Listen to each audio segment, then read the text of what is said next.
થોડુંક વોલ્યુમ આપજો.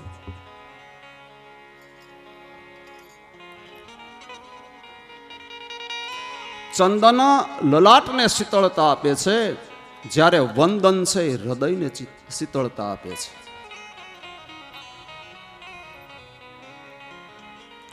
ભગવાન બહુ પ્રસન્ન થયા છે. પ્રસન્નો ભગવાન કુબજા ત્રિવંકા સુચિરાનનામ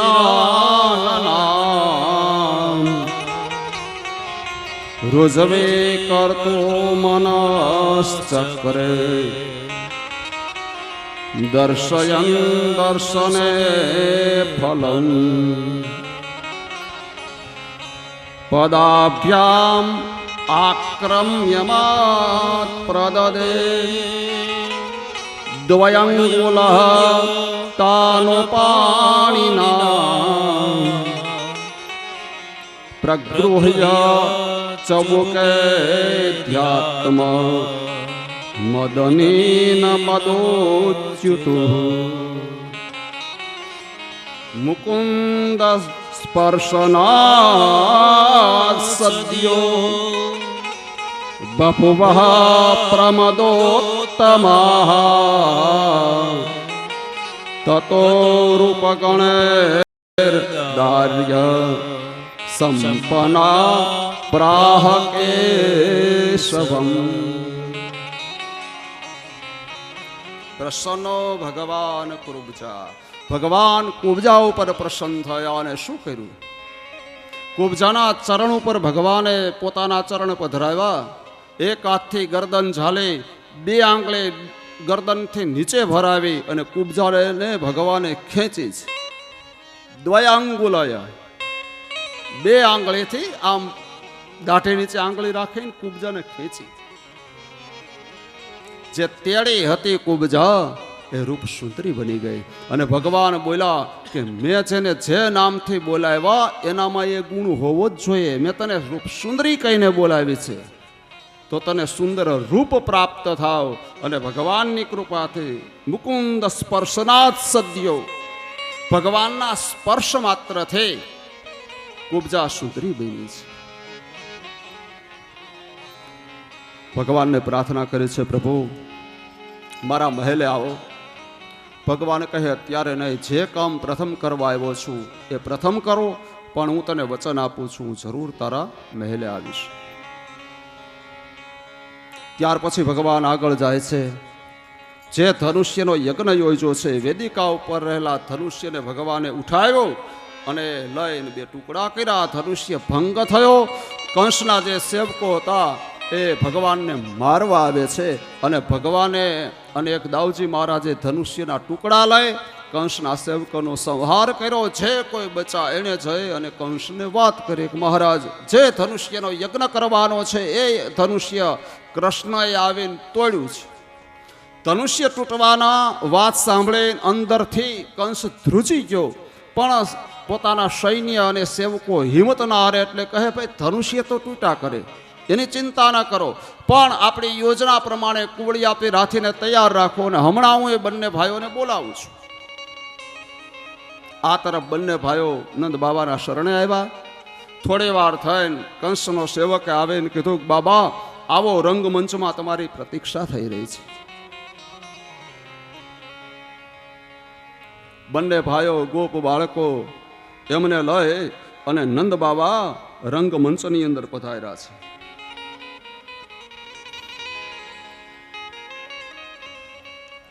કોળી આપે રાખીને સામો જ ઊભો રાખ્યો છે. પ્રથમ દ્રષ્ટિએ જોતા એમ લાગે સ્વાગત કરવા માટે ઊભો રાખ્યો છે. પણ જેવા ભગવાન નજીક આવ્યા અને માવતે દોડીને અંકુશ માર્યો અને કોળી આપે દોડ્યો ભગવાનને મારવા માટે. ભગવાન અદ્રશ્ય થઈ ગયા, ગોળ ગોળ ફરે છે ભગવાનને ગોતવા માટે. જેવા ભગવાન સામે પ્રગટ થયા, વળી દોડે, વળી ભગવાન અદ્રશ્ય થાય. થકાવી દીધો પેલા તો હાથીને. દાવજી આવે ભગવાનના કાનમાં કીધું કે લાલા મોડું નહીં કર, આ તારા માટે બધા રમકડા છે અને હવે જલ્દી આનો ઉદ્ધાર કર. ભગવાન છલાંગ મારે કુવળિયા પીર હાથી ઉપર આવ્યા. પોતાની યોગ શક્તિ દ્વારા વજન વધારે કુવળિયા પીરનો ભગવાને ઉદ્ધાર કર્યો છે. બંને ભાઈઓએ દંત શૂળ ખેંચી લીધા છે.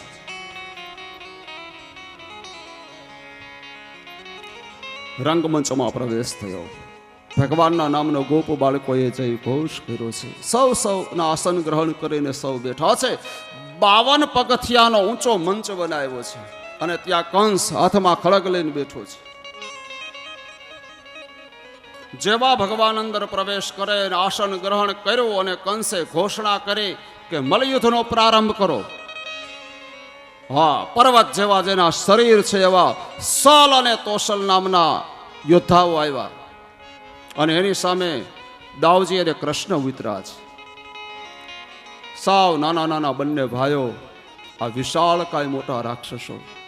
નગારાઓ વાગ્યા, શંખ નાદ થયો, મલયુદ્ધનો પ્રારંભ થયો. થોડી વાર થાય તો મલ ભગવાન ઉપર આવી જાય. ગોપ બાળકો તાલીઓ વગાડે, ભગવાનને બિરદાવે, ભગવાનનો ઉત્સાહ વધારે છે. દાવજીએ ઈશારો કર્યો, મોડું નહીં કરાવે, અને બંને ભાઈઓએ વજ્ર જેવી મુઠ્ઠી બનાવી સલ અને તોસલના મસ્તક ઉપર પ્રહાર કર્યો. સલ અને તોસલ ભગવાનના ધામમાં જતા રહ્યા. આવા ભયંકર મલ મરાણા કંસે ઉપરથી આદેશ કર્યો, ચાણોર અને મુષ્ટિક, એથી ડબલ બળવાળા.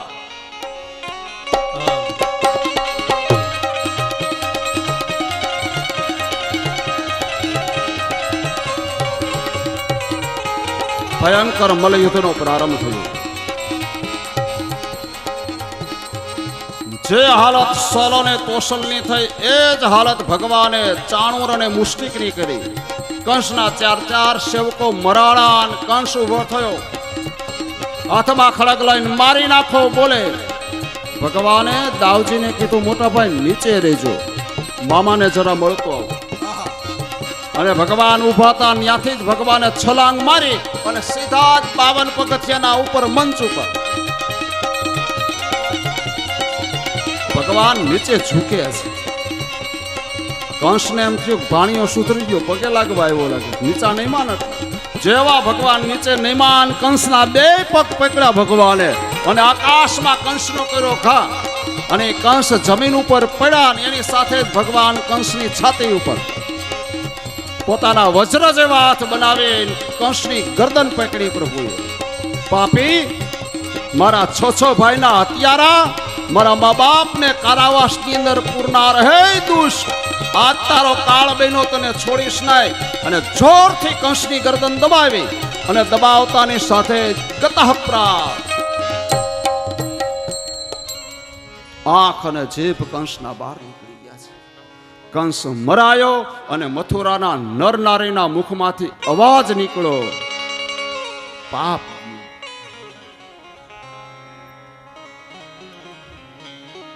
જેનો રાજા મરાય એની પ્રજા એમ કહે પાપ ગયું, તો માનો એ રાજાનો પ્રજા ઉપર કેટલો બધો અત્યાચાર હશે, વિચાર કરો.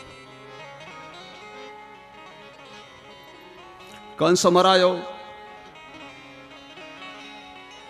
કંસના પુત્રના હાથથી ભગવાને કંસના અગ્નિ સંસ્કાર કરાવ્યા છે. મથુરાની જેલમાં માતા પિતાને બંધનમાંથી ભગવાને છોડાવ્યા છે. માતા પિતાના ચરણની અંદર ભગવાને વંદના કરી છે. રાજા ઉગ્રસેનને જેલમાં પૂરેલા હતા, એમને પણ ભગવાને છોડાવ્યા. નિર્દોષ એવા જે કોઈ રાજાઓને જેલમાં કંસે મૂક્યા હતા, સૌ કોઈને જેલમાંથી ભગવાને આજે છોડાવ્યા છે.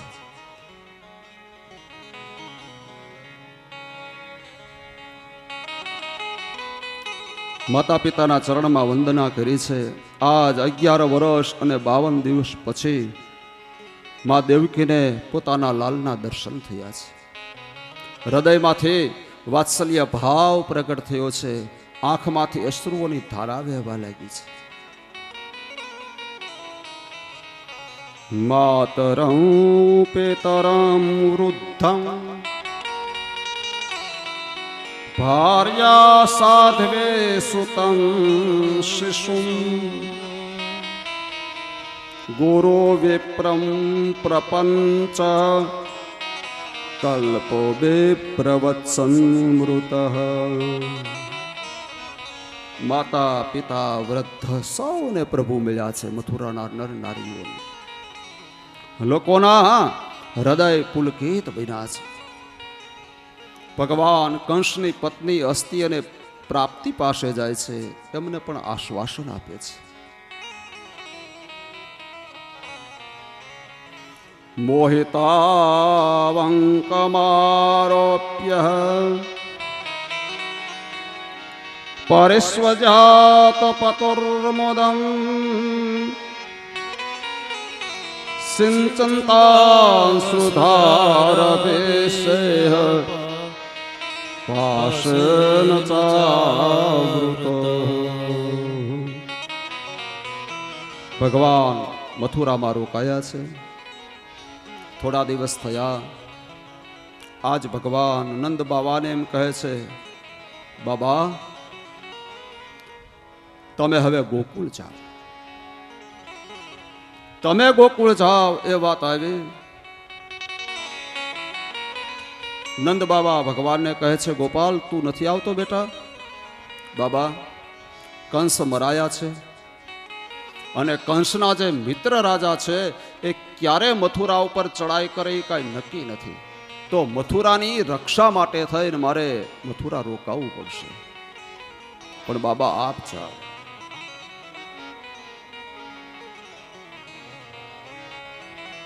કૃષ્ણ તારી માં યશોદા મને પૂછશે કે કૃષ્ણને કેમ ન લાવ્યા, તું એને શું જવાબ આપીશ? માં મારી માને બાબા સમજાવજો ને એ જ વાત કરજો કે મથુરાની રક્ષા માટે થઈને કૃષ્ણ ત્યાં રોકાયા છે. બંને ભાઈઓએ નંદ બાબાને વંદન કર્યા. ગોપ મિત્રને લઈ નંદ બાબા ગોકુળ આવે છે. ઓસરીની કોરે પ્રતીક્ષામાં માં યશોદા બેઠા છે.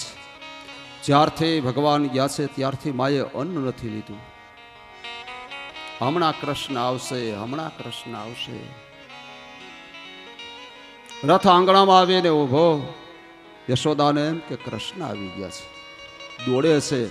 શક્તિહીન બનેલું શરીર ઢળી પડે છે. નંદ બાબા રથમાંથી નીચે ઉતર્યા છે. માં યશોદાને બેઠા કરે છે. નાથ મારો કૃષ્ણ ક્યાં છે મને બતાવો. ગોપીજનોને ખબર પડ્યા કે નંદ બાબા આવ્યા છે, ગોપીઓ આવ્યા છે. મથુરામાં ભગવાન શ્રી કૃષ્ણએ જે લીલાઓ કરી છે એ લીલા કથાનું દર્શન નંદ બાબા ગોપીજનોને અને મા યશોદાને સંભળાવે છે. કંસ મરાયો ત્યાં સુધીની કથા સૌને આશ્વાસન આપ્યું છે. આ તરફ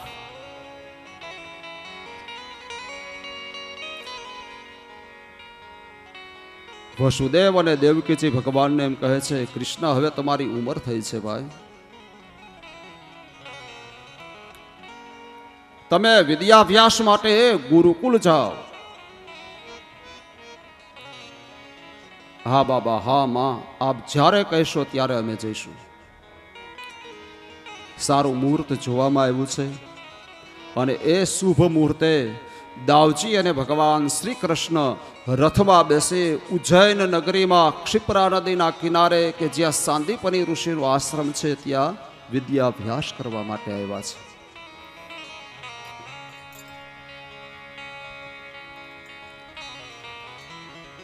ને અગાઉ પણ હું બોલી ગયેલો કે ભગવાને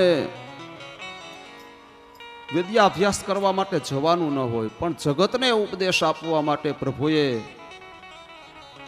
સાંદીપનીના આશ્રમ સુધી ગતિ કરી છે. ભગવાન તો સ્વયં બ્રહ્મ છે. વેદની ઉત્પત્તિ જ એના દ્વારા થઈ છે. એના એક એક રોમની અંદર વેદની ઋચાઓ રહેલી છે. એમણે વિદ્યાભ્યાસ ન કરવા જવાનું હોય. જગતને જ્ઞાન આપવા માટેની ભગવાનની આ લીલા છે.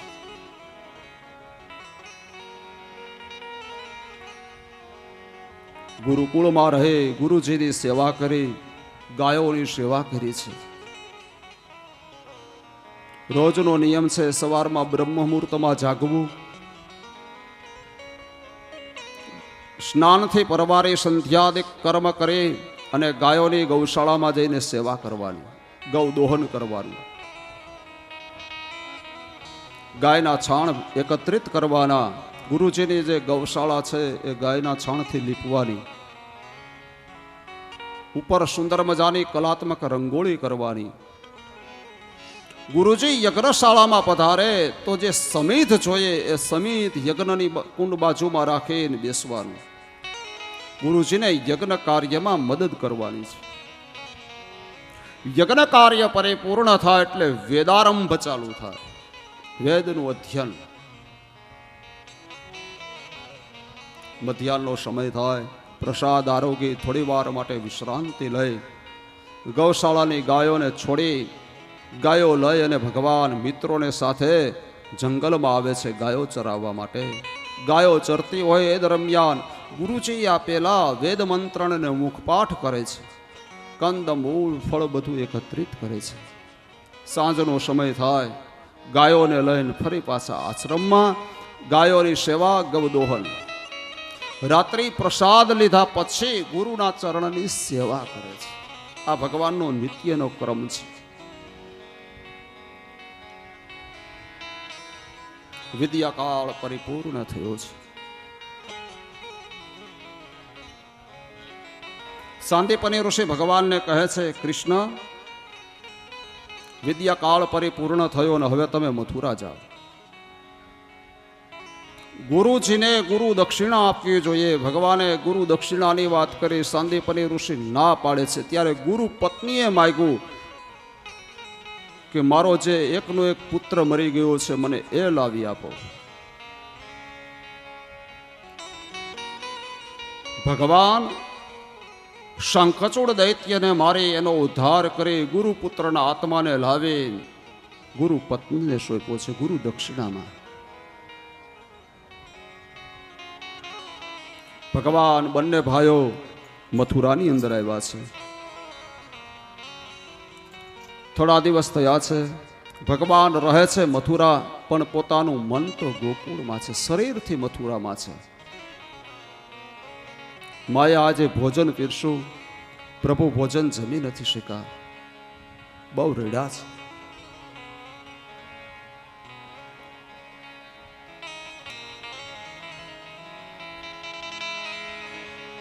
ઉપર અટારીમાં ઉભા ઉભા પ્રભુ રડી રહ્યા છે ને એ સમયે ઉદ્ધવ આવે છે.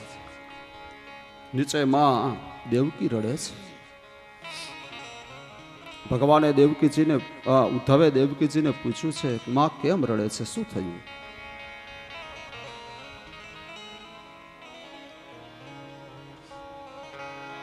કહે, ઉદ્ધવ ગમે તેમ હોય પણ આજે કૃષ્ણએ પ્રસાદ નથી લીધો, જેમાં નથી.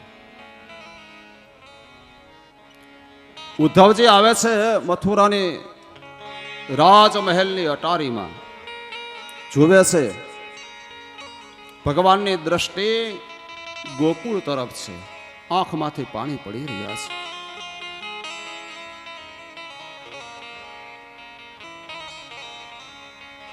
રડવાનું કારણ પૂછ્યું ત્યારે ભગવાને એટલું જ કીધું છે, ઉદ્ધવ, માં દેવકીને કહે છે મારા ભાણામાં કોઈ દિવસ ગોરસ ન મૂકે. એ ગોરસની મજા ગોકુળમાં મૂકીને આવ્યો છું. ઉધા આજ ગોરસ જોયું, માં યશોદા યાદ આવી જાય છે. ગોરસ જોઉં, મારી ગંગી ગાય મને યાદ આવે. ગોરસ જોઉં છું, મને મારી ગોપીઓ યાદ આવે છે. ઉધા હવે પછી માને કહેજે મારા ભાણામાં ગોરસ ન મૂકે.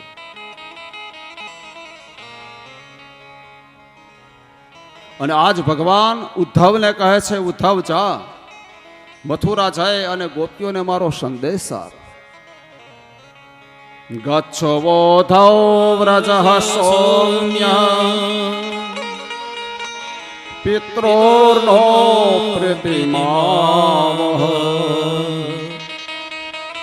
ગોપીનામ મદવિયોગાધિ મત્સંદેશર્વિમોચય.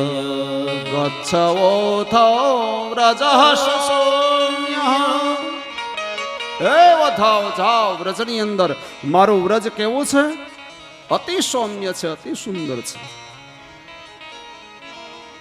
ઉદ્ધવજી રથ લઈ શ્રી યમુનાના કિનારે આવે. ગોપીજનોને એમ કૃષ્ણ આવી ગયા છે.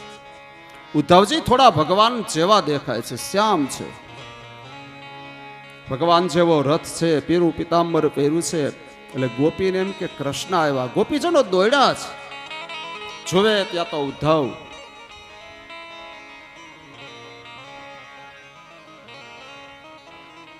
એક ભમરો ગુંજારવ કરતા આવ્યો અને ગોપીજનો ભમરાને ઉદ્દેશીને ગીત ગાય છે, જે ગીતનું નામ છે ભ્રમર ગીત. ઉડતા ભમરાને ગોપીએ આમાં હાથ મારીને કીધું કે હે ભમરા જતો રે,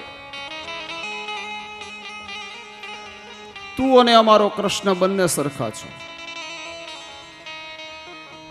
અમારો કૃષ્ણ શ્યામ છે, તું એ શ્યામ છે. અમારો કૃષ્ણ પીળું પિતાંબર પહેરે, તારી પાંખો પીળી છે. બેનો સ્વભાવ સરખો છે. તું પણ એક ફૂલની ગંધ લઈ, એના પરાગને લઈ બીજા પુષ્પ ઉપર બેસે છે, અને અમારો કૃષ્ણ એ જ છે. વ્રજવાસીઓને પોતાના મોહની અંદર ફસાવીને અમને તરછોડીને મથુરાના નર નારીની ફસાવવા ગયો છે.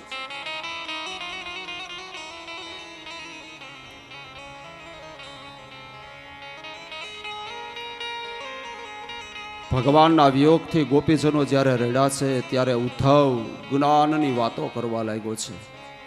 વેદની વાતો કરે, ઉપનિષદોની વાતો કરે, અષ્ટાંગ યોગની વાતો કરે છે.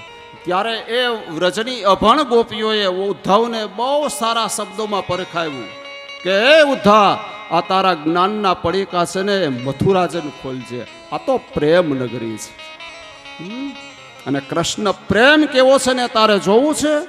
જા નંદાલયમાં. આવ્યા ઉદ્ધવ નંદ બાવાની હવેલીમાં.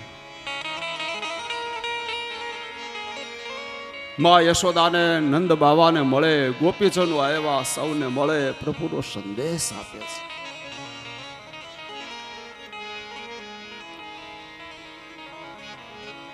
માં યશોદા ઉદ્ધવને કહે છે, ઉદ્ધવ કૃષ્ણને કહેજે એકવાર ગોકુળ આવે. અમારા માટે નહીં, ગાય માટે થાય. આ ગાયની સામે નજર કર ઉદ્ધવ. જ્યારથી કૃષ્ણ ગયા છે ને ત્યારથી આ ગાયોએ ઘાસ નથી ખાધું, એને પાણી નથી પીધું. આંખમાંથી ચોથા આંસુએ રડ્યા જ કરે છે. બસ આ એના રથના ઘોડા જો ઉદ્ધવ, એની હાલત જો ભાઈ. ઉદ્ધવજી જોવે છે તો ઘોડાની આંખમાંથી એને આંસુ વહી રહ્યા છે.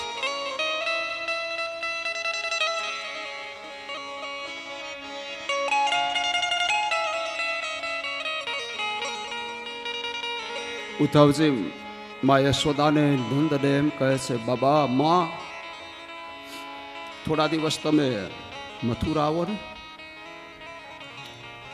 કૃષ્ણની યાદમાં તમે અહીંયા રડો, તમારી યાદમાં એ ત્યાં રડે છે.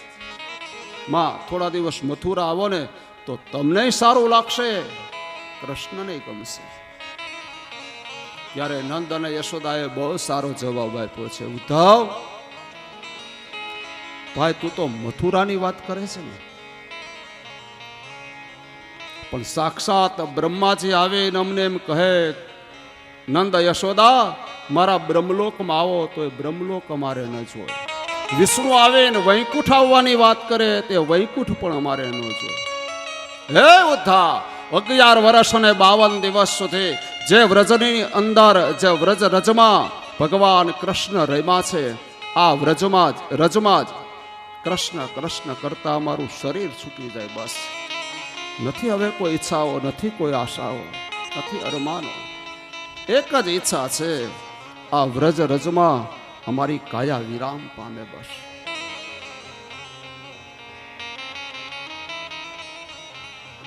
ઉદ્ધવજી જ્યારે વિદાય લે છે,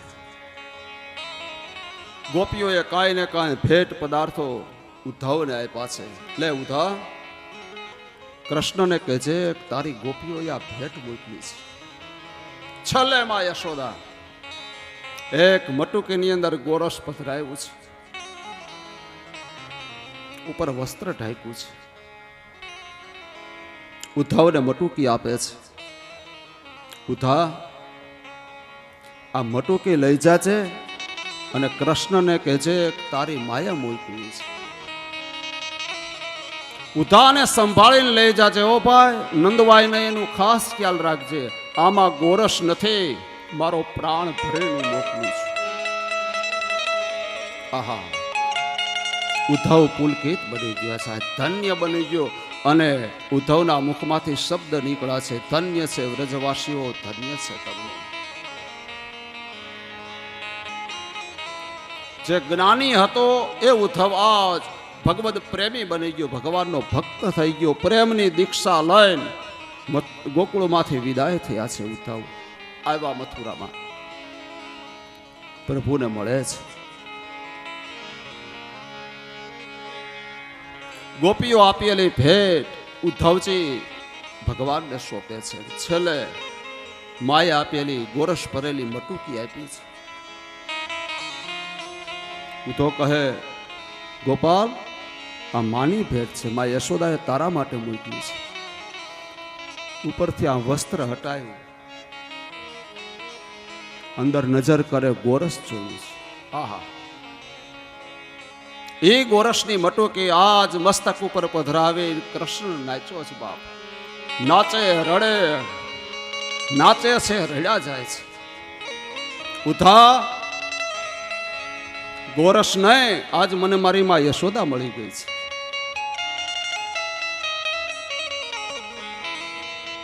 વસુદેવ અને દેવકીજી આવ્યા છે, ભગવાનને સાંત્વન આપ્યું છે. ભગવાન વિરહની અંદર સંતપ્ત થયા છે અને આજ ભગવાન કુબજાને ત્યાં પધારે છે. કુબજાએ ભગવાનનું સ્વાગત કર્યું છે. કુબજાના અતિથિ ભગવાન બન્યા છે. કુબજાને કછું કામણ કીના, શ્યામ કો બસ કરવીના સખી રે, શ્યામ કો બસ કરવીના. ઉપજાને કછું કામગીના, શ્યામ કો બસ કરવીના સખી રે, શ્યામ કો બસ કરવીના. વીરા अगम फूटत है सीना, इस विध हो ना जीना सखी रे, इस विध हो ना जीना. कोई साथ रहो, कोई पास रहो, मुहे पियो मिलन की आस रे. आओ बजाओ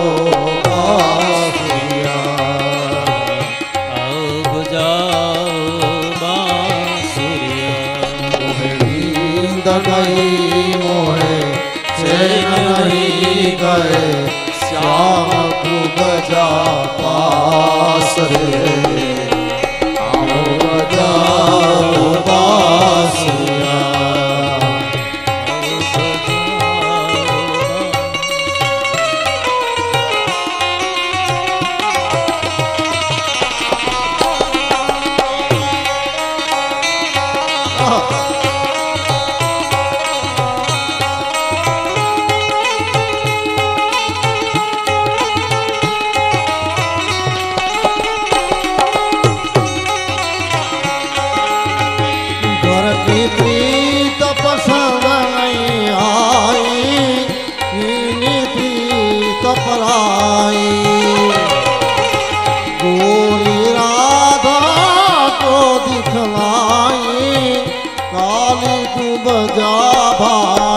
सखी रे, काली कुबजाई.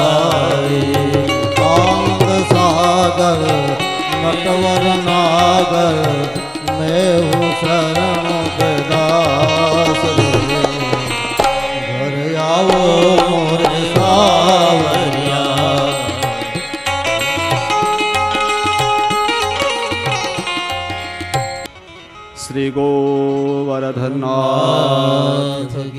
જય.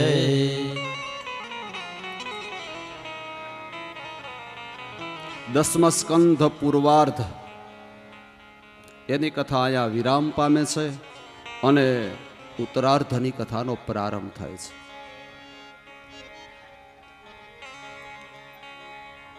50 અધ્યાયની કથા એ પૂર્વાર્ધની છે અને 51મા અધ્યાયથી ઉત્તરાર્ધ ચાલુ થાય છે.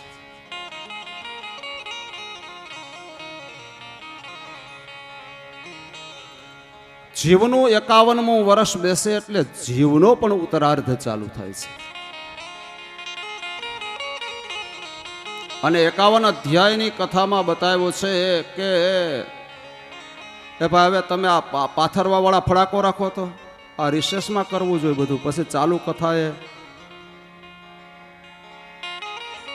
હાલો ભાઈ ફટાફટ પતાવો, કા રહી જાય તો રાખી દો એમને બાકી.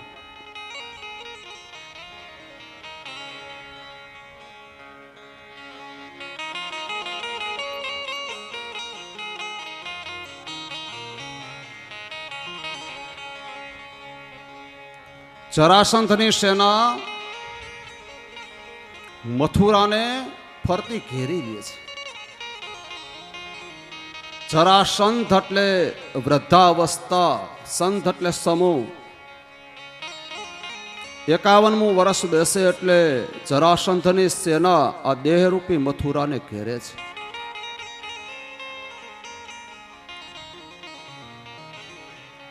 શરીરમાંથી શક્તિ ધીમે ધીમે ક્ષીણ થતી જાય છે. માથાના વાળ સફેદ થવા લાગે, આંખોના તેજ જતા રહે, કાને ઓછું સંભળાય, કાયાના પાયા હલવા લાગે. કાયાના પાયા એટલે બે પગ કાયાના પાયા છે. આમ ડગલું મૂકવું હોય નહીં, આમ છાંડી જાય ને આમ પડે એટલે માનવું કે હવે જરાસંધની સેના આવી ગઈ છે. દાડમની કળે જેવા દાંત હોય પણ પછી ટપો ટપ પડવા લાગે. આ જરાસંધની સેના દેહરૂપી મથુરાને ઘેરે છે. અને એ કથા ભાગવતની અંદર 51મા અધ્યાયમાં છે. ઉત્તરાર્ધ ચાલુ થયો એ જ રીતે જીવનનો પણ ઉત્તરાર્ધ ચાલુ થાય છે.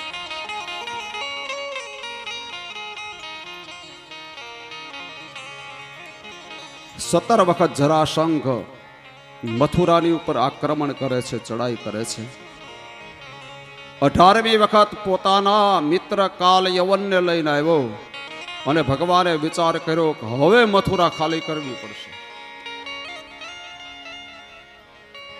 ભગવાને યોગમાયાને બોલાવી છે, વિશ્વકર્મા ભગવાનને બોલાવ્યા અને કહ્યું કે હે પ્રભુ, સમુદ્રના કિનારા ઉપર એક સરસ મજાની સોનાની નગરી બનાવો. વિશ્વકર્મા ભગવાને સોનાનું નગર બનાવ્યું છે. મિત્રો, મથુરા ખાલી કરવી પડે ને એ પેલા સોનાની નગરી વસાવી લેજો. બસ આ કથાનો હેતુ એ જ છે. આ દેહરૂપી મથુરા ખાલી કરવી પડે એ પેલા સામે સોનાની નગરી તૈયાર રાખજો. કે આ આત્માને બીજા શરીરની અંદર પ્રવેશ કરવાનો સમય આવે એ શરીર સુવર્ણ જેવું હોવું જોઈએ. ઉત્તમ જન્મ, બીજો જન્મ મળે એ અમારો ઉત્તમ જન્મ, સોનાની નગરી.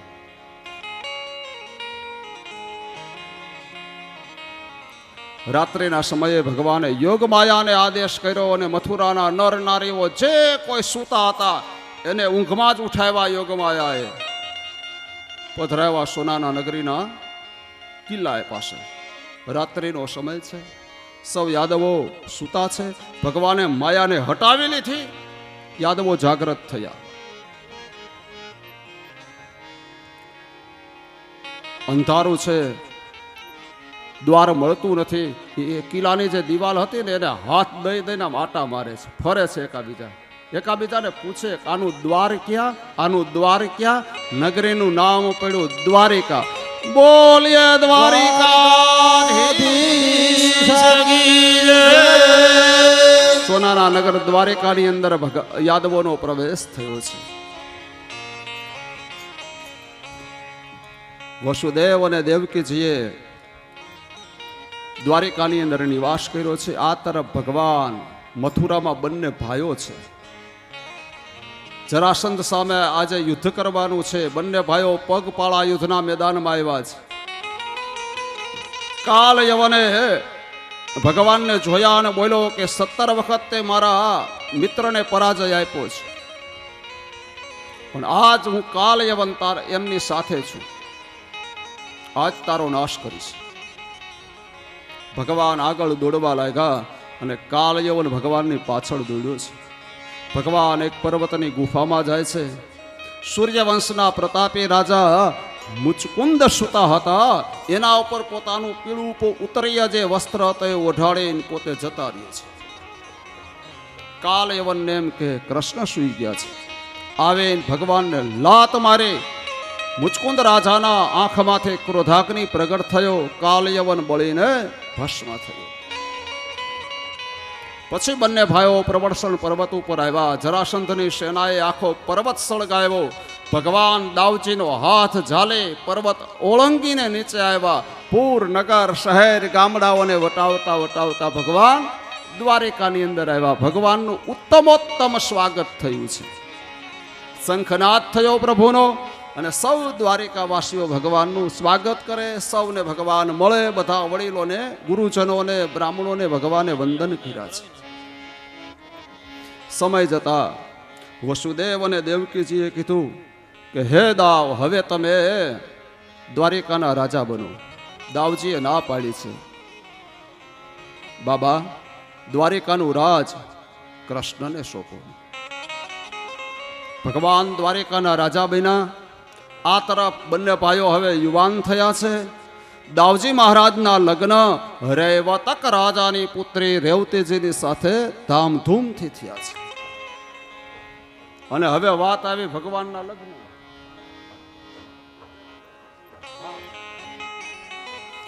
નારદ ઋષિ વિદર્ભ દેશ ગયા છે, કુંડિનપુર. અને કુંડિનપુરના રાજા ભીષ્મકજીએ નારદ ઋષિનું ખૂબ સારી રીતે સ્વાગત કર્યું છે.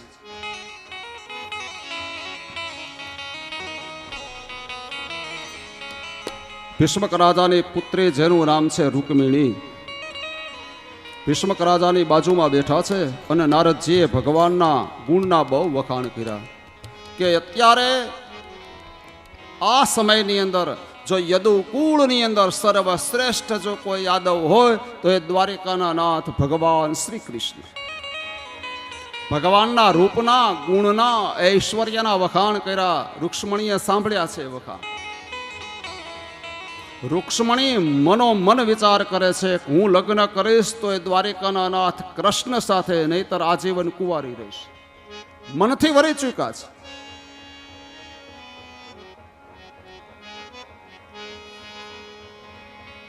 નારદ ઋષિ જતા રહ્યા છે. ભીષ્મક રાજા પોતાના પરિવારને સાથે બેઠા છે ને હવે દીકરી યુવાન થઈ છે રૂક્ષ્મણી, તો એના લગ્ન કોની સાથે કરશું એની વાતો ચાલે છે, એની ચર્ચા ચાલે છે. રૂકમયો પ્રથમથી ભગવાનનો વિરોધી છે.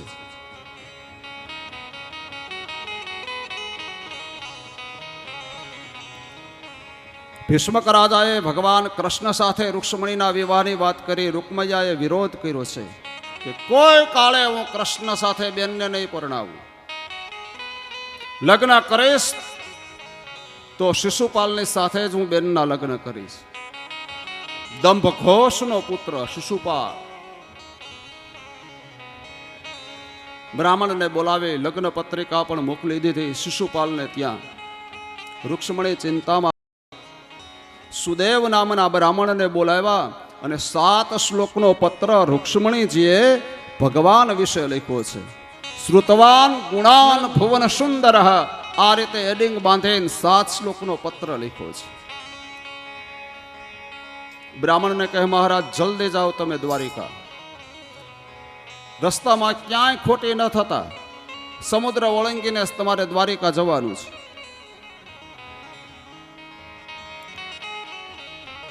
શ્રુતવાન ગુણાન ભુવન સુંદર શૃણવતાં તે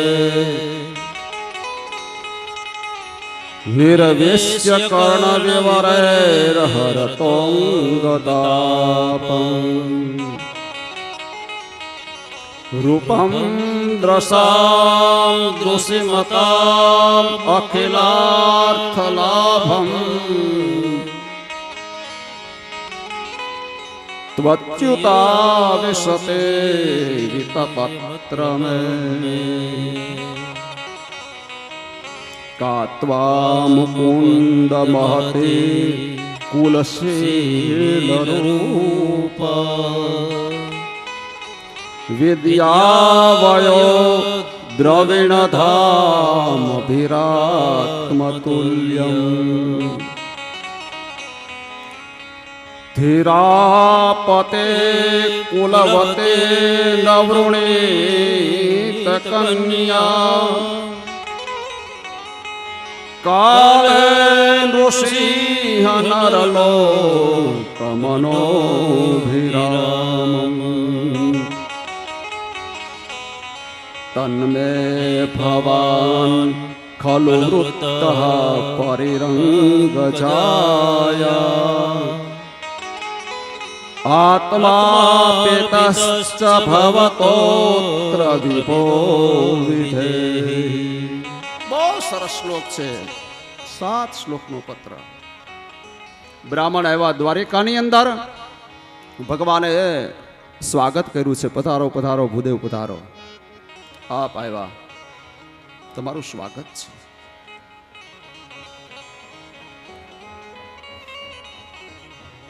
બ્રાહ્મણનું પૂજન અર્ચન થયું. ભગવાને પૂછ્યું કે ભૂદેવ ક્યાંથી આવો છો?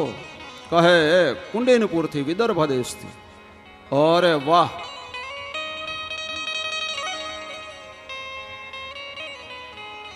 હા, વિદર્ભ દેશના રાજા ભીષ્મક અને એમનો પરિવાર ને બધા શું કરે છે? કહે બધા આનંદમાં છે.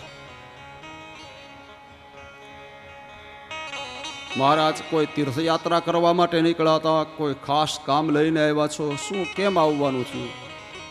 તરત જ પત્ર હતો એ લઈ અને સોંપ્યો. લ્યો મહારાજ પ્રભુ. એ 7 શ્લોકનો પત્ર ભગવાને જાહેરમાં સભાની વચ્ચે વાંચ્યો છે. બ્રાહ્મણને પ્રસાદ લેવડાવ્યો, જમાડ્યા છે. સોનાના વાસણ, સોનાના બાજોટ, 56 ભોગ બ્રાહ્મણને જમાડ્યા. પ્રસાદ લેવડાવી અને બ્રાહ્મણને વિદાય આપી ત્યારે પેલા આવેલા બ્રાહ્મણે કીધું કે રૂક્ષ્મણી આપને માટે 7 શ્લોકનો આ પત્ર લખી આપ્યો, એ તમે કાંઈ સામે લખી દો છો? કહે ના, લખવાનું તો નથી, પણ મોઢાના સમાચાર આપી દેજો. રૂક્ષ્મણીને કહેજો કે નક્કી કરેલા સ્થળે અને સમયે હું આવી જઈશ, તમે ચિંતા ન કરતા. અંદર લખેલો હતું શિશુપાલ મોટી જાન લઈને આવશે, એનું મોટું સૈન્ય હશે, માટે પૂર્વ તૈયારી કરીને તમે આવજો. અને નક્કી કરેલા સ્થળે અને સમયે જો તમે નહીં આવો તો હું મારા પ્રાણની આહુતિ આપી દઈશ, પણ શિશુપાલ સાથે હું વિવાહ નહીં કરું. આત્મનિવેદન.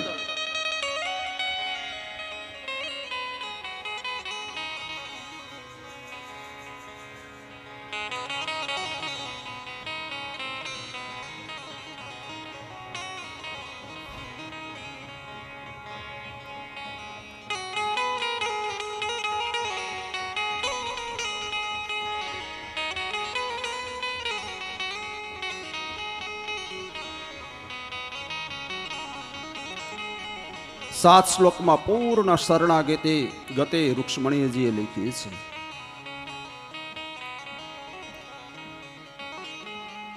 તો જવાબમાં પ્રત્યુત્તરમાં મુખની જ વાત કરી કે રૂક્ષ્મણીને કહેજો ચિંતા ન કરે, નક્કી કરેલા સ્થળે અને સમયે હું પહોંચી જઈશ. બ્રાહ્મણ વિચાર કરવા લાગ્યા કે બીજું બધું ઠીક લાગે છે, અભણ અંગૂઠા સાહેબ, આ નહીતર કાંક નું લખી દે.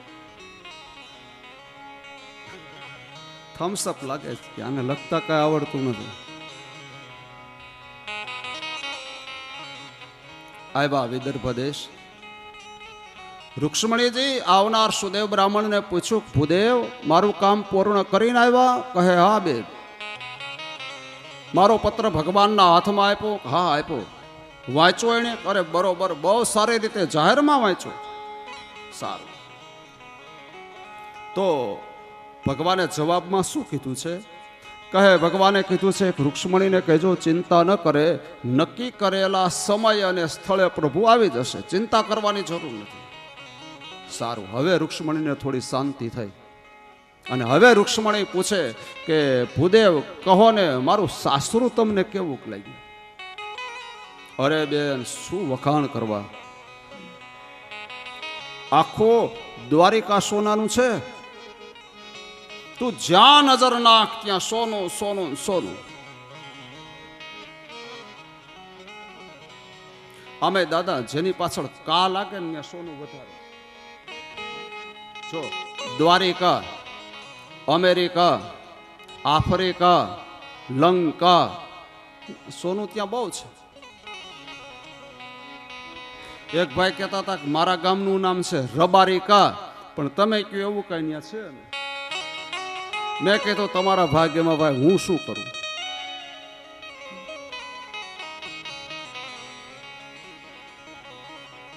આખી સોનાની નગરી છે દ્વારિકા.